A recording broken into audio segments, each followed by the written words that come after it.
Assalamualaikum warahmatullahi taala wabarakatuh. Alhamdulillah rabbil alamin wassalatu wassalamu ala asyrafil mursalin wa ala alihi wa sahbihi ajma'in. Rabbi shrah li sadri wa yassir li amri wa hlul 'uqdatam min lisani yafqahu qawli.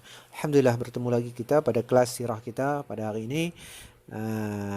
Diharap semua pelajar berada dalam keadaan sehat sejahtera semuanya. Baik, kita akan sambung pelajaran kita pada hari ini berkenaan dengan perang Uhud.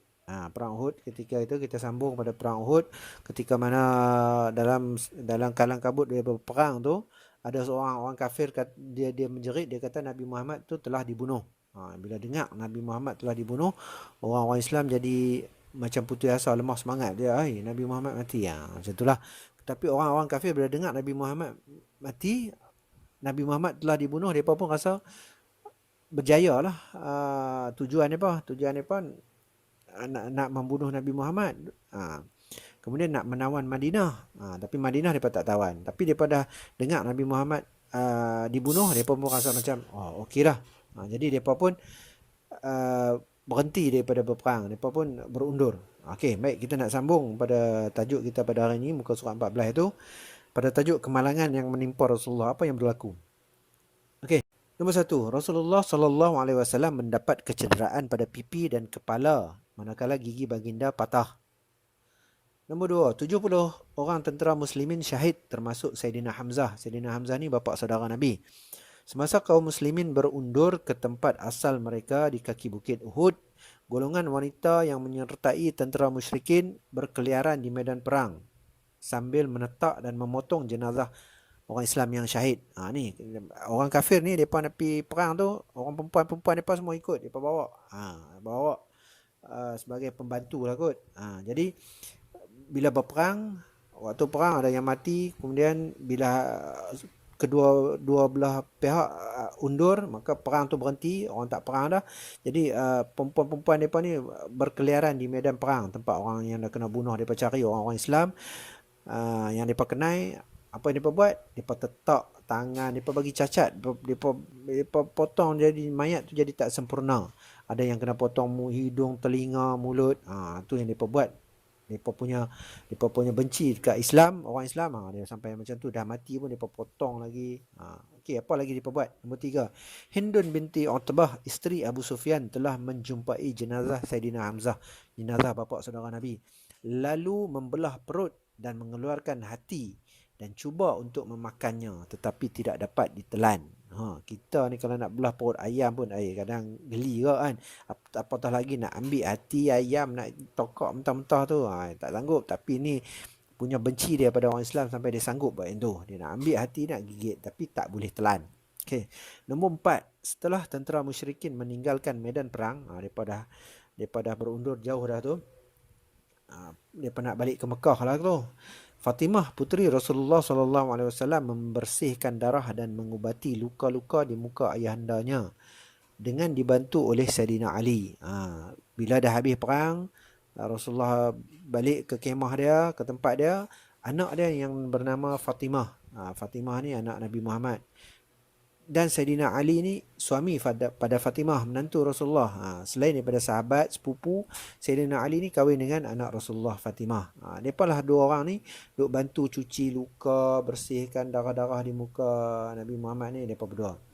Kemudian nombor 5, Rasulullah SAW memerintahkan semua jenazah para syuhada dikumpulkan dan dimakamkan dengan penuh penghormatan. Jadi jenazah-jenazah orang yang Islam yang mati syahid tu dikumpulkan dan dikebumikan di satu tempat, di tempat itulah, di medan Uhud tu, di tempat mereka berperang tu. Dalam buku sirah kata mereka gali satu lubang kubur, mereka tanam 2-3 orang dalam tu, sebab semua orang dah tak larat letih perang kan. Jadi tak mau bagi penat lagi orang, jadi dia dalam satu liang lahat tu dia masuk dalam 3 orang. Okey, baik, kita tengok pada muka surat 15. Sekilas info dia. Jenazah tentera Islam yang syahid di medan peperangan, orang tentera Islam yang syahid di medan peperangan tidak perlu dimandikan dan dikafankan. Jenazah mereka disembayangkan dan dikebumikan dengan pakaian yang dipakai ketika bertempur. Kan kita duk tengok dalam YouTube, dalam ni kan, tentera Palestin yang lawan dengan Israel tu mati, kadang-kadang mereka tanam kan muka dia tersenyum, duk pakai baju tentera lagi lah dia tanam. Maknanya dia sembahyangkan tak perlu dimandi, tak perlu dikafan. Biar dengan darah, dengan baju tu nanti jadi saksi di hari akhirat bahwasanya depa ni berjuang di jalan Allah Subhanahu Wa Taala. Baik, kita tengok seterusnya. Bilangan tentera yang terkorban. Yang pertama, dalam peperangan ini seramai 70 orang tentera Islam telah gugur syahid. Termasuklah bapa saudara Rasulullah sallallahu alaihi wasallam, iaitu Sayyidina Hamzah tadi, yang isteri Abu Sufyan tu belah perut dia. Rasulullah bila tengok mayat-mayat orang Islam, jenazah orang Islam tu jadi tak sempurna, dia rasa sedih lah. Okey. Nombor dua, Sayyidina Hamzah telah dibunuh oleh Wahsy, seorang hamba yang diupah oleh Hindun binti Utbah. Hamzah ni dibunuh oleh seorang hamba kulit hitam, nama dia Wahsy. Sebab Wahsy ni dia dapat upah. Kalau dia boleh bunuh, dia dibebaskan. Dia pun pergi dah bunuh. Kemudian nombor tiga, Sayyidina Hamzah telah diberi gelaran sebagai Asadullah, iaitu singa Allah, sebab dia ni memang berani, hebat dia ni, Sayyidina Hamzah ni. Nanti kita kalau ada masa kita baca cerita tentang Sayyidina Hamzah. Siapa dia Sayyidina Hamzah? Pasal apa dia orang panggil dia Asadullah? Dia ni memang hebat. Nombor empat, tentera musyrikin yang terkorban pula adalah seramai 32 orang. Ini kali ini pada perang Uhud ni banyak tentera Islam yang terkorban, 70 orang. Orang kafir dalam 32 orang saja. Okey. Sekilas info di bawah. Peristiwa sedih yang menimpa kaum muslimin itu bukanlah satu kekalahan, kerana tentera musyrikin tidak berjaya menawan kota Madinah. Niat asal mereka nak pergi tawan kota Madinah sama tu, nak serang kota Madinah. Tapi mereka tak berjaya. Nombor dua, sebahagian tentera muslimin sebenarnya telah tersilap langkah kerana terpedaya dengan sifat tamak sehingga menyebabkan mereka lupa akan arahan Rasulullah sallallahu alaihi wasallam.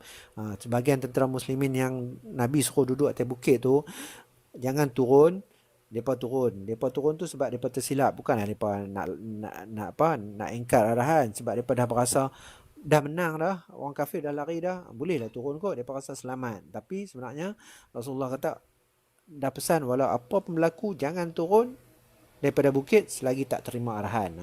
Itulah kita pun, kalau ketua kata arahan macam tu, selagi belum diberi arahan yang lain, jangan buat. Okey. Kemalangan yang menimpa tentera muslimin bukanlah kerana tentera musyrikin bijak dan kuat. Bukan sebab mereka bijak dan kuat, tapi disebabkan kesilapan yang orang Islam sendiri itu lakukan. Baik lagi pada penghayatan muka surat 16. Umat Islam haruslah sentiasa berhati-hati kerana musuh Islam sentiasa mencari jalan untuk menghancurkan Islam, sama ada secara terang maupun secara halus. Zaman dulu secara terang, perang. Zaman lalu ni macam-macam. Dia bagi hiburan yang lebih-lebih daripada hiburan TV, handphone, ada game, ada macam-macam lah, orang menyanyi lah, apa lah, macam-macam hiburan hingga kita lalai. Ini nak bagi lalai lah. Okey. Secara halus tu secara halus. Jadi fashion, kita pun ikutlah fashion, walaupun kadang-kadang fashion tu tak ikut syariat, kita pun ikut sebab dia fashion. Pasal apa kita duk ikut? Tengok orang-orang terkenal duk pakai, tu kita pun ikut. Nombor dua, orang yang hendak dilantik sebagai ketua mestilah mempunyai sifat kepimpinan dan kebijaksanaan yang tinggi.